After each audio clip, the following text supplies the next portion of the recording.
Oppenheimer was a cinematic Red Bull. This film is so fast and electric, and it doesn't really care if you pick up on every detail or not. But to be fair, that's every Christopher Nolan film. The big plot points come across easily, but the subtle, more important ones don't come to light to a second or third viewing. With that being said, let's dive into Oppenheimer, and I'm going to do my best to not make this a history lesson, but instead my biggest takeaways from the film. Oppenheimer studying physics in Germany, where he would end up meeting other German scientists like Heisenberg, who would eventually go on to work for Hitler, and the seeds of doing whatever is necessary for the benefit of humanity were planted in early Germany, as Oppenheimer would share his theories of quantum mechanics. Everything he did in the early parts of the movie seemed to be welcomed with open arms as it impresses those around him in Germany and the Netherlands. At the time, quantum mechanics was being researched a bit in Europe, but Oppenheimer wanted to go back to America, where he was originally born, where this theory wasn't really being taught. And this is where the story really begins. Also throughout the movie, we are intercutting through black and white scenes that will eventually become the end of the movie, something that is very common in Nolan's films. He works at Berkeley, and this is when we see Oppenheimer at his happiest because he's doing what he truly loves. He is teaching young students about quantum mechanics, exploring theory. He later was invited by one of his colleagues to a party where he meets the first love interest in his cinematic life, Jean Tylock. She is also the daughter of another university professor, but that never really became a big part of the story. I know I'm breaking this down kind of quickly, as the first hour of the movie goes really fast. He goes from Germany to Berkeley to his girlfriend seemingly in the matter of minutes, literally. Granted, this does cover over a decade of his life, but Jean would be the first of his problems that would be presented in the film. Basically, she's a communist, and the rise of communism threatens the American capitalistic society, so the party was generally looked down upon by the government, and those who are communist associates were often on a watch list. Oppenheimer and Jean do the adult stuff literally in the next scene after meeting, and then like 2 scenes later break up. This interaction was small, but would later come back to haunt Oppenheimer in the future. He now has legitimate communist connections in the US, and we would later find out that he would donate to the party. And that's not a very good thing when you end up working for the government. The government is getting word that Germany is building the bomb of bombs, using Heisenberg's and others' research to develop a weapon so massive it would inevitably end the war in Germany's favor. I feel like this is when the film shows its true meaning, especially in the scene where Leslie Groves shows up to meet Oppenheimer and recruit him for the Manhattan Project. Because in 1941, the FBI actually opened up a file into Oppenheimer to track his communist movements. They knew Oppenheimer could be a communist before they even recruited him for the atomic bomb, but that's how far the US was willing to go to achieve victory.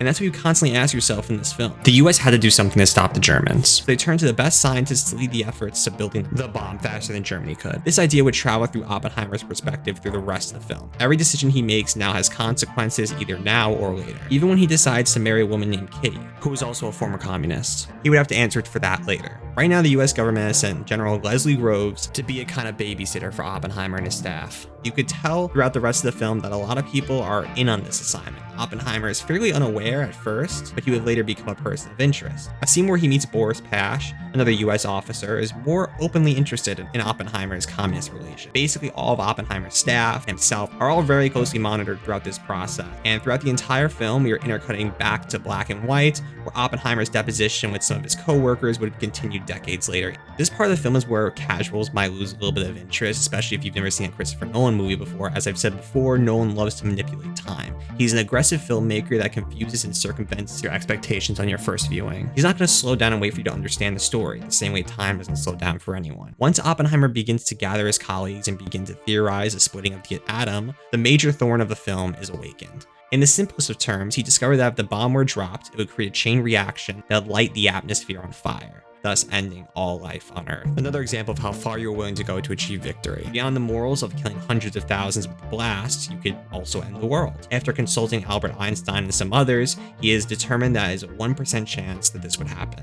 The team spends a solid 45 to 50 minutes of screen time building the bomb at Los Alamos, a remote work site. This is where Leslie Groves and the government have created an isolated society to keep a close eye on Oppenheimer and the rest of his staff. Groves is present at most meetings and never fails to share his opinions, and also defends Oppenheimer from time to time, again keeping the idea that he's his friend. He fully befriends Oppenheimer and creates this almost military environment around the research facility in Los Alamos. Looking back at it, it's almost designed like a prison. This function would deter scientists from MIT from actually joining the Manhattan Project. However, Groves convinced many of Oppenheimer's staff that this remote site was for security purposes, so their work would not leak to the public. There's a lot here, and I'm not going to break down every scene of the scientists working in a lab. The film actually does make it very entertaining because oftentimes they're going back and forth, and some scientists are quitting, and all the while the government is keeping a close eye on Oppenheimer's security clearance. But if I might say so, Emily Blunt is a phenomenal talent, and she's also great in the intercutting scenes when she stands her ground after being deposed. She never backs down to defend her husband, even after learning that he wasn't entirely loyal to her. See, Oppenheimer would skeptically go back to visit Jean in California while unknowingly being followed by government agents. They would do more of the adult stuff and would talk a little bit more about artwork and poetry and just the simple things in life. Nice distraction from his high-pressure job. He leaves to go back to work, and while there, he learns of Jean's suicide. We actually see a scene of Jean dead with an empty pill bottle and her drowning in her bathtub. But in the corner of that scene, we see two hands with gloves pushing her under. It is heavily implied that the US had her killed to prevent her from spreading communism to officials like Oppenheimer. Again, more lab work, and finally on July 16, 1945, the first atomic bomb is tested. Dozens came to witness the greatest achievement in modern warfare. The bomb scene is really interesting when you watch it in theaters. It's dead silent for about 30 seconds, but then you hear a loud blast. And while I was in the IMAX theater, it came through pretty loud. And about 5 minutes later, the bombs are packed up and shipped away by the US Army. Oppenheimer watching his work leave in the distance while asking Groves what happens next. Groves tells him that we will be dropping bombs every day until the war is over. The first bomb is to show him we have it. The second time is to show him that we won't stop. His love for science and his love for theory was weaponized. As we would learn throughout the film, that theory can only take you so far. He was almost pushed by his greed and his interest to create this weapon. Oppenheimer receives no further updates from the war. He also has some of his coworkers turn on him, like Heller, who noticed the original problem with the atomic bomb, wanted to build a hydrogen bomb. In the early parts of the movie and through the intercutting, we are introduced to Louis Strauss, who, for many reasons, Louis Strauss didn't like Oppenheimer. He did not like that he was a communist, and also Oppenheimer, when they first meet, sets him up for failure in a public interview, almost embarrassing him, giving him misleading information.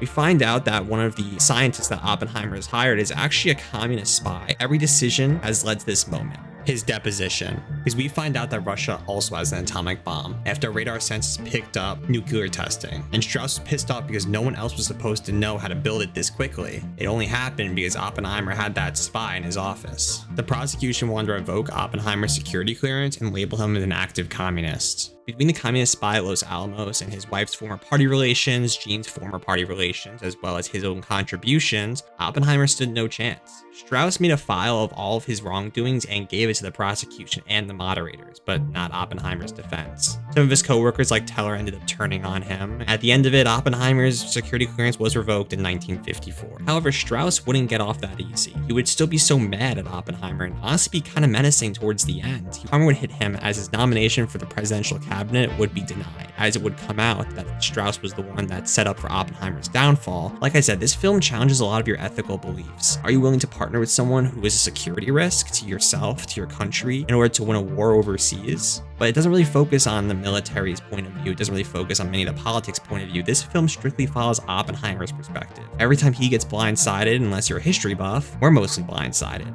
He helped bring us on this roller coaster and help us experience everything that Oppenheimer might have actually felt throughout his life. Despite being a 3-hour runtime, I thought this film was wildly entertaining, and like most of Christopher Nolan's films, they always end a little unresolved. At the end of the film, we see that we are fast-forwarding to present time with ICBMs and missiles that are capable of traveling across continents to hit its target, all while showing the possibility of ending the world. Cillian Murphy's performance in this whole film is phenomenal, but these last 2 or 3 minutes at the end of the film take your breath away and leaving you wanting to almost see more. The ethical and moral dilemmas are captivated really well through Cillian Murphy's performance.